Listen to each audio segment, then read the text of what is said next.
Hey, what's up guys, how you doing? This video is going to be kind of bad news for anybody looking for the Slicecharge Pro. Now, it might not be deal-breaking news, but it is bad news. Now, I bought one of these. These are like 100 to 150, somewhere in there, depending on when you buy and what kind of deal you can get. I think I paid 130 for mine. So this right here is the Slicecharge Pro. Very cool concept. The big thing about this is that all throughout here is a bunch of coils, whereas with the cheaper one like this, you only have a coil like right in there and you have to align it pretty specifically. Whereas this, you can just kind of toss it on there and it will just pretty much charge at any angle, just about. I mean, there are limits, but I mean, it is pretty good as far as where you can set your phone at. It has an Apple Watch charger right here that is kind of, it lays down in there, but you can also pop it up like that. Now, wireless charging on the Slicecharge Apple Cider, Hard Cider Labs, whatever it is phenomenal, right? But the main fault of this product is with the Apple Watch charging. It's not good. And let me give you two reasons why the Apple Watch charging on this is pretty bad. First minor, second major. Minor one, this is not an Apple certified cable in here. This is a real one inside here. This one is a fake one. It's hard to tell on camera, but like this part is way wider and there's a smaller little shallow hole. So as you know, Apple is kind of a big bag of dicks when it comes to doing like a software update, rendering your third-party cord useless, right? It happens. Doesn't happen super often, but it does happen.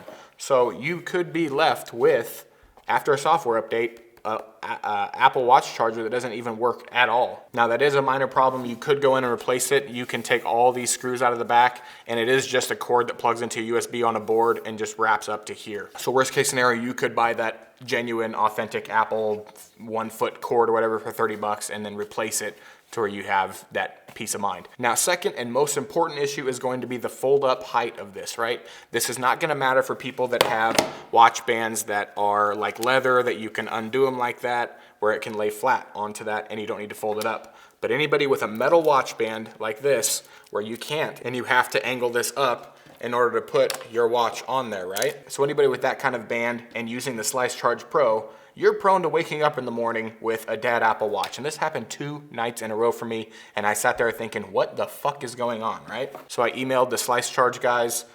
They were actually really good and they're sending me out a replacement as of right now. But after that talk, I kind of decided to dig into it a little bit further and I figured out why it's not working. It's actually pretty simple. So the thing with this little flip up thing is that the height of it is too high. Right? It's just a simple design flaw, and I'm sure they could have fixed it, maybe. I think they had like a deadline to release this though, so I don't know. Maybe they just didn't want to miss their deadline. Maybe, I don't know what was going on there. But let me show you here. Let's say you have a 44mm Apple Watch like me. You get home from work, you unwind, you're ready to charge everything. You slap your iPhone on here, works beautifully, as it almost always does, and then you slap your Apple Watch on here. Now look what happens when you do that, when you just set it down. Yeah, nothing. It is because the height of this is too big. If you rest your Apple Watch on this base right here, it won't work. You now have to raise your Apple Watch up and lift it up to the magnet in order for it to work. And I know this is a little bit nitpicky, but it's also kind of a big deal. Because if you have ever used an Apple Watch dock before, most likely you just set it on there and it works. And most of those docks are gonna be like 20 to 30 bucks, if that, right? This one right here was like 25 bucks. This Slicecharge Pro is over $100 and they didn't get the Apple Watch charger right. It's a big issue. Now let me show you an even worse issue. If you have a smaller Apple Watch, like this 38mm watch, the distance from the base of the watch to this is even smaller because of just mathematics, correct? I mean, it's just a lower, because it's only a 38mm, so this is gonna be lower to the surface than if I set this on the surface, right?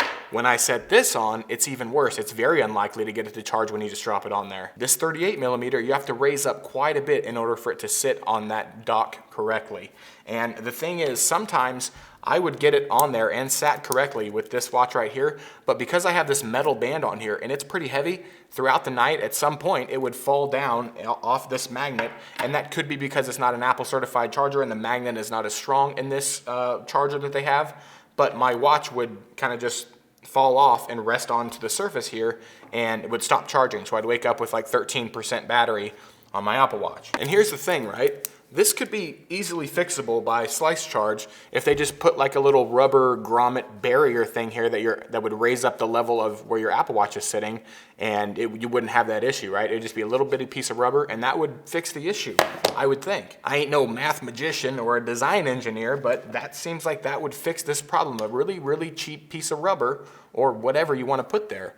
It might mess up the aesthetics of it a little bit, but I don't think that's a big deal at all. So again, this issue is a little bit nitpicky. Once you know about the issue, you can kind of fix it. When you set it down, you know you have to raise it up a little bit, but that doesn't solve the problem of when you have like a heavy band on and throughout the night, it will fall down and rest on that base here and not be charging. So that is one thing that you really can't help. And for $100 to $150, anywhere in there, this thing should work like a dream. For the iPhone, it most definitely does. It charges beautifully. For the Apple Watch, not so much, especially if you have a smaller one. Then you're kind of screwed. Now this one right here was only like 25 bucks on Amazon. I'll link it down below. It was like 20 to 25, 30 tops dollars on Amazon, right? And I've had to switch back to this. I don't want to have to switch back. I'd much rather use this. I think it looks cooler. I think the coils inside are much better. But this Apple Watch charger really is bad. Now this one does have its flaws. You have to line this thing up perfectly with the coil in order for your phone to charge, which you kind of get used to not having to do that with the Slicecharge. Another thing is you have to like wrap your Apple cord up under here, and that becomes kind of a pain to try to get in there and sit flat. But you do have an authentic Apple Watch charger in here, which works really well. And this one, if you set a watch on there, it just sits on there and it's charging. You notice this little rubber bumper right here, which raises the height? That's what the Slicecharge needed to do. It's just a 2mm little rubber hump there that would make this product so much better if it had it. So again, for now, I'm back to this little $25 one. If you guys know of any good ones that are like solid stuff, shoot me a comment down below. Let me know what it is. I'd love to explore. I'm kind of on the constant hunt for the perfect nightstand dock. I don't use AirPods, so I don't need an AirPod holder, but I have an Apple phone and I have an Apple Watch, and it would be nice to have one that works beautifully. I thought I would have that when I watched all the reviews on this, but none of the reviewers that I saw mentioned anything about the Apple Watch problem on this. So to me, is it worth the $130? Absolutely not. I have a $25 one that I use instead of using my $130 Slicecharge Pro. So those are my thoughts. Any questions you have, leave them in the comments down below. Subscribe to the channel if you like reviews. I just review random shit on here. So it's not like a specifically Apple, iPhone, and watch charger channel or anything. It's just reviews in general. But you could subscribe if you want, and then hit the like button, because I just didn't want to blast you with it at the beginning. But you know, hit it because I helped you out, maybe. If I just saved you $100+, you hit that like button. Guys, thanks again for watching. Have a great day. Bye.